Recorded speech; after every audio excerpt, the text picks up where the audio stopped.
É isso. Pessoal, olha, Paulo Henrique Ganso, anunciado como novo reforço do Fluminense. Nem o Sevilha, nem o futebol francês, o Fluminense conseguiu tirar Paulo Henrique Ganso da Europa. Vamos ver a reportagem aí, o Ganso chegando por 5 anos às Laranjeiras. Era pouco mais de 7 horas da noite quando um vídeo divulgado pelo Fluminense anunciou um novo sócio torcedor. Em poucos segundos, Paulo Henrique Ganso aparecia como o mais novo contratado do tricolor das Laranjeiras. Pronto, agora pode me anunciar. Imediatamente veio a euforia na torcida do Flu nas redes sociais. Fim de uma novela longa e que terminou com um final feliz para o clube carioca. O tricolor enfim acertou a contratação do meia de 29 anos. Ganso assinou por 5 anos após rescindir o vínculo com o Sevilha da Espanha. O meia estava no futebol francês, emprestado ao Amiens desde agosto do ano passado. Na Espanha e na França ele não foi bem. O retorno ao Brasil pode marcar o recomeço de um dos jogadores mais talentosos da sua geração. O desejo de Ganso de vestir a camisa tricolor foi fundamental para que Fluminense e Sevilha chegassem a acerto para o negócio, que foi fechado sem custos para o Flu. O atleta vai se juntar ao restante do elenco nos próximos dias. Ainda não há previsão de apresentação nem de estreia.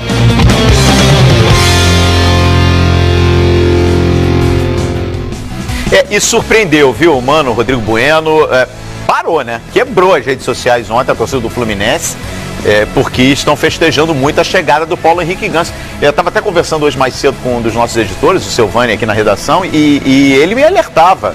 Olha, é o maior reforço desde a saída da Unimed. É o maior reforço do Fluminense, é um investimento aí. O Fluminense, nesses próximos 5 anos, vai gastar com o Paulo Henrique Ganso algo em torno de 22 milhões de reais. Era um negócio que, em princípio, seria por empréstimo, né? E estava até pegando, porque o Ganso exigia, o staff do Ganso exigia garantias do Fluminense para pagar metade do salário, que era o que exigia o Sevilha.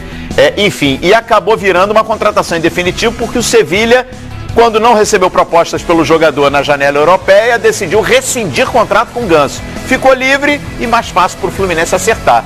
Mas é um grande investimento, hein? Pesado, inclusive, hein, Calheiros? Pesado. E a moeda tem sempre 2 lados. Você pode ver pela ótica positiva ou pela ótica negativa. Pela ótica positiva, o Fluminense ele ganha um grande jogador. Tecnicamente ninguém vai questionar o futebol que o Ganso sabe jogar. Mas e pela ótica negativa? É um cara que chega ganhando mais que o teto do time. O Fluminense ano passado teve problemas financeiros aí para pagar salário de jogadores. E aí, como é que fica? É complicado, cara, é complicado. Teve um jogador famoso no São Paulo aí que o elenco sabotou. O cara chegou ganhando mais que todo mundo, no treinamento só recebia bola quadrada. Era só tijolo. Conta pra gente quem é. Não vou citar nome. Trezentinho. Opa, Trezentinho chegou lá e foi sabotado. Fez um churrasco, ninguém foi. Opa, isso aí dá uma azedada, Calheiros. Dá uma azedada. Eu não sei como é que o Fluminense vai resolver isso daí. Se vai pelo menos pagar em dia. Não é só o fato de pagar mais pro Ganso. É se paga em dia o restante. Ele tá acima e bem acima do teto, Rodrigo Bueno, que é de 150 mil reais, o teto salarial do Fluminense. Eu tenho algumas informações sobre esse acordo. Primeiro o seguinte, o Ganso aceitou receber 200 mil, ele recebia cerca de 600 mil reais, não era um salário também tão estratosférico assim. Ele aceitou, vai ganhar 500 mil reais por mês e o Fluminense deve pagar 150 mil. Os outros 350 mil, não sei se vai ser investidor, parceiro, a forma que o Fluminense vai arranjar. Só que eu tenho informação, por exemplo... Mas a FIFA permite isso hoje? A FIFA não boicotou esse método? Não, o patrocinador pode colocar dinheiro para pagar, pode ajudar a pagar. O jogador está inscrito no Fluminense. Você não pode fatiar o jogador, é uma outra história. Agora a informação que eu tenho, que por tabela ou não, direto ou indiretamente, o Corinthians vai pagar os 2 primeiros meses do Ganso no Fluminense. Como assim? Como assim? Por conta da dívida, né? Da dívida com o Sornosa. O Fluminense ficaria com o Moisés e com o Marquinhos Gabriel. Caso eles não ficassem no Fluminense e não ficaram, o Corinthians teria que pagar R$1 milhão a mais. Então, como eu falei, 500 mil é o salário do Ganso. Então, os 2 primeiros meses o Corinthians vai pagar R$1 milhão, né? Vai pagar esse começo de vida do Ganso no Fluminense. E aí, acho que o Fluminense vai ter uma engenharia para conseguir pagar esses 350 mil a mais do teto. Então, Em tese, acho que foi uma boa sacada, uma boa tentativa. E o Fernando Diniz gostou, né? Foi ele que exigiu, conversou. Tá indo bem a coisa, eu acho que o Fluminense tá indo acima das expectativas. Números do Paulo Henrique Ganso na tela agora do Bom Dia Fox, pra gente passar a limpo a carreira do Ganso até agora.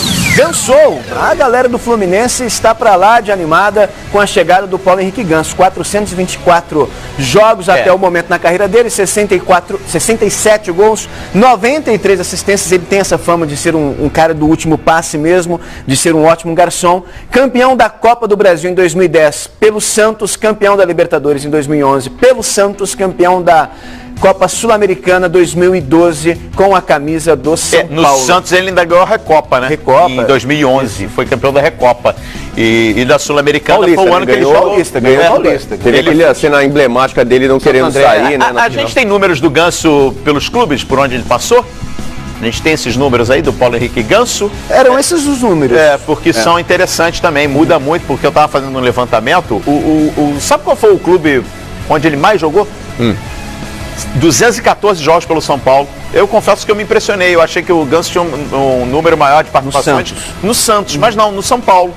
De 12 a 16. No Santos ele se machucou. Foram 4 temporadas. Período machucado. Foi o período que ele ficou machucado. No Santos ele conquistou os seus principais títulos, né?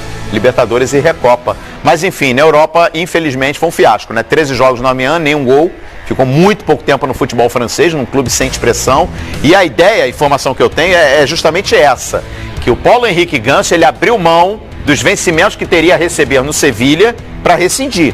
Foi um acordo amigável das duas partes e o Sevilha rescindiu com o Ganso sem pagar o que teria que cumprir com o jogador. E o Ganso vai aí apostar no Fluminense um novo início, né, de carreira. Tem o Vasco pela frente, o Fluminense ainda sem Paulo Henrique Ganso, que ainda não tem uma data para estrear. Bom, tem um campinho do Fluminense aí, produção, pra gente colocar.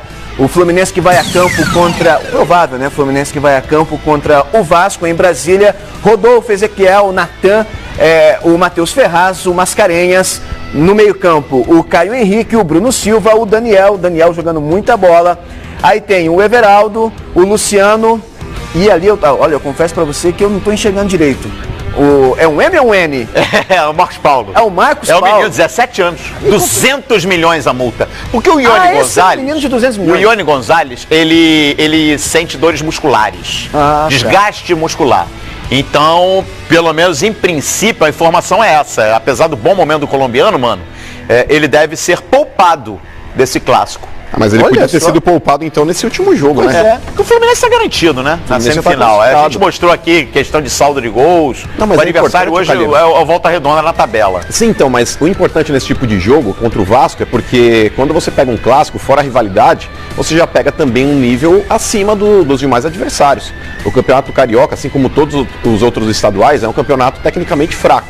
Você vai medir suas forças de fato quando você pegar um adversário mais qualificado. E o Vasco hoje, dentro do Campeonato Carioca, em termos de aproveitamento, é o time que melhor tem jogado. Apesar de, no campo, eu entender que é o Fluminense. Mas vai ser um belo jogo, cara. Mas para esse jogo, especificamente falando, eu acho que o Fluminense leva uma pequena vantagem pelo fato de estar jogando melhor. A gente tem, né?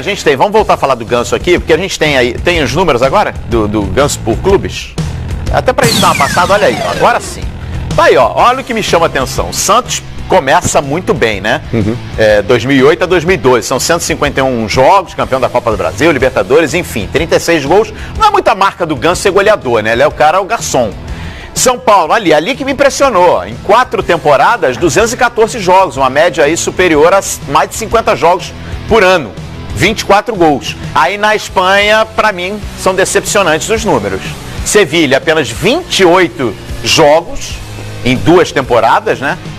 2 temporadas e meia, quem sabe, e 28 jogos, 7 gols. E ali no Amiens, fracasso total, né? Ficou em apenas 13 jogos, nenhum gol, mas enfim, fica muito pouco tempo e pelas informações, até o Amiens não fez força nenhuma para manter o Ganso. Inclusive, se ele viesse por empréstimo, até julho o Amiens pagaria parte do salário. Olha só. Quer dizer, ele está chegando ainda com ponto de interrogação. Hoje, o Fluminense bem na Taça Guanabara, claro que um jogador como esse chega com peso.